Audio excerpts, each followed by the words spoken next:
Hello students, हम अर्थशास्त्र के चैप्टर 17 मुद्रा, अर्थ, कार्य और महत्व की यहाँ पर स्टडी कर रहे हैं।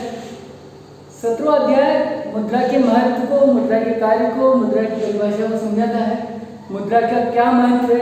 आधुनिक विश्व में जो सबसे इम्पोर्टेंट महत्वपूर्ण आविष्कार माना गया है वो मुद्रा का माना गया है, क्योंकि मुद्रा वह धुरी है जिसके अर्थव्यवस्था चारों ओर घूमती है। मुद्रा के बिना हमारा जीवन हम कल्पना करें कैसे होगा, बड़ा मुश्किल है।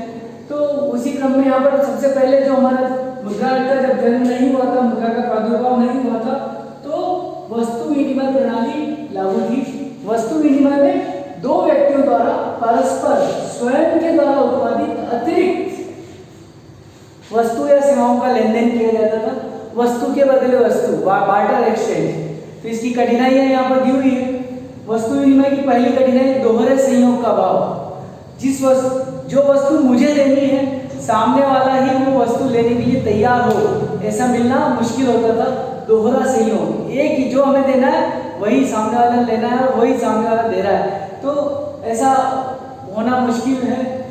वस्तु के मूल्य मापन में कठिनाई, वस्तु का मूल्य कितना मापा जाए। किसी वस्तु की अगर मुझे जरूरत ज्यादा है तो सामने वाला उसका फायदा उठाएगा, तो उसका मूल्य जो है तय करना मुश्किल होता है। भावी बचत संभव नहीं। कुछ वस्तुएं ऐसी होती है जिनको तुरंत खत्म करना जरूरी होता है। जो नाशवान वस्तुएं होती है जैसे दूध, फल, सब्जी, इनको तुरंत आपको उपयोग में लेना जरूरी है, चाहे आपको उसका उपभोक्ता मिले या नहीं मिले। ऐसी वस्तुओं को हम भविष्य में बचाकर नहीं रख सकते। अविभाज्य वस्तु के विनिमय में कठिनाई, कोई वस्तु जिसको विभाजित नहीं किया जा सकता, ऐसी वस्तुओं का विनिमय करने में बड़ी दिक्कत आती है। किसी के पास बड़ा जानवर है, उसके बदले में उसको कुछ और लेना है, तो उसका विभाजन कैसे किया जाए, ये एक अविभाज्य वस्तु के। उधार के लेखे में कठिनाई, उधार मैंने आज किसी से उधार लिया है, उसका भविष्य में कितना भुगतान करना है वो तय कर पाना मुश्किल है। कैसे, कितना, क्या भुगतान किया जाएगा, इसका तय करना वस्तु विनिमय में एक बहुत महत्वपूर्ण कठिनाई के रूप में देखा जाता है। इसी क्रम में जब मुद्रा का आविष्कार हुआ तो मुद्रा की परिभाषा दी गई, ऐसी वस्तु जो विनिमय का माध्यम है। क्या है? विनिमय का माध्यम है, मूल्य का मापक है, मूल्य को व्यक्त किया जा सकता है, भुगतानों को मान स्थापित, कितना पैसा देना है या लेना है उसके बारे में बात करता है। संचय का साधन है, भविष्य के लिए हम बचा के रख सकते हैं, संचित कर सकते हैं, और सामान्य रूप से लोगों द्वारा स्वीकृत, सभी लोग मुद्रा को आसानी से स्वीकृत कर लेते हैं, कर सकते हैं, करते हैं। तो ये मुद्रा की परिभाषा दी है। मुद्रा के कार्य, मुख्य कार्य दो हैं। विनिमय का माध्यम, एक दूसरे से वस्तुओं को क्रय विक्रय करने में मुद्रा बहुत इंपॉर्टेंट रोल अदा करती है, तो ये विनिमय, लेन देन का माध्यम हुआ। मूल्य का मापक, किसी वस्तु की कीमत कितनी है वो तय करना मुद्रा की वजह से आसानी से संभव हो पाया, तो मूल्य का मापक। इसी क्रम में भावी भुगतानों का आधार, भविष्य में कितनी राशि का भुगतान करना है, हम कितना ब्याज देंगे, कितना अतिरिक्त अमाउंट देंगे, कितनी अतिरिक्त राशि देंगे, उसको बताने में सहायक होता है। मूल्य संचय का साधन, हम भविष्य के लिए अपना पैसा बचा कर रख सकते हैं, कीमत को, मुद्रा को बचा कर रख सकते हैं, ताकि जब हमें जरूरत हो उसका उपयोग किया जा सके। क्रय शक्ति का हस्तांतरण, मैं मुद्रा जिसे दे दूंगा वह व्यक्ति उस वस्तु का, उस मुद्रा का उपयोग करके क्रय कर सकता है, तो क्रय शक्ति का हस्तांतरण आसानी से हो जाता है। आकस्मिक कार्यों में राष्ट्रीय आय का वितरण, किसी देश की राष्ट्रीय आय को लोगों में किस प्रकार से बांटा जाए वो मुद्रा के रूप में व्यक्त करने से ही संभव हो पाया। लोगों तक राष्ट्रीय आय कैसे पहुंचेगी, उसका वितरण कैसे होगा, मुद्रा उसका एक आकस्मिक कार्य है। साख का आधार, कितना रुपया उधार लेना या देना है, भविष्य में कितना उसके बदले में मिलेगा, क्या ब्याज दर होगी, ये सब चीजें साख निर्माण में सहायक होती है। और संपत्ति की तरलता, आसानी से मुद्रा में हम संपत्ति को खरीद या बेच सकते हैं। वस्तु विनिमय में संपत्ति को बेचना खरीदना मुश्किल होता था, यहाँ पर आसान हुआ।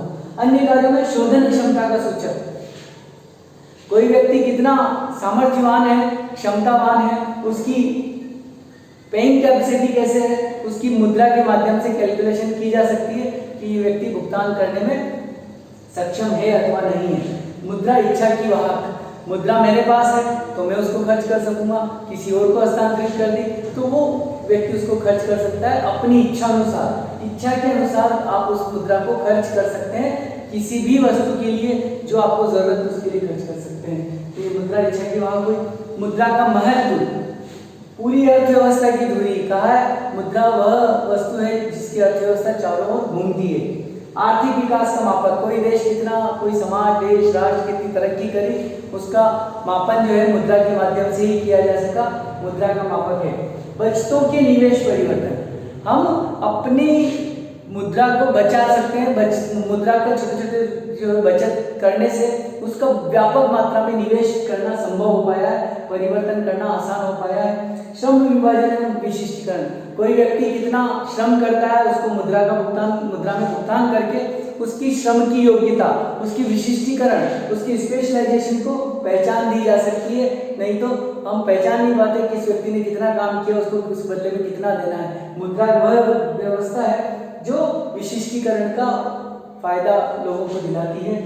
आर्थिक जीवन में स्वतंत्रता, मुद्रा के माध्यम से हम अपना जीवन आसानी से गुजार सकते हैं, क्योंकि हमें कोई बंदिश नहीं कि किस वस्तु के बदले में क्या लेना देना, हम मुद्रा से चाहे जो वस्तु खरीदना और बेचना संभव है।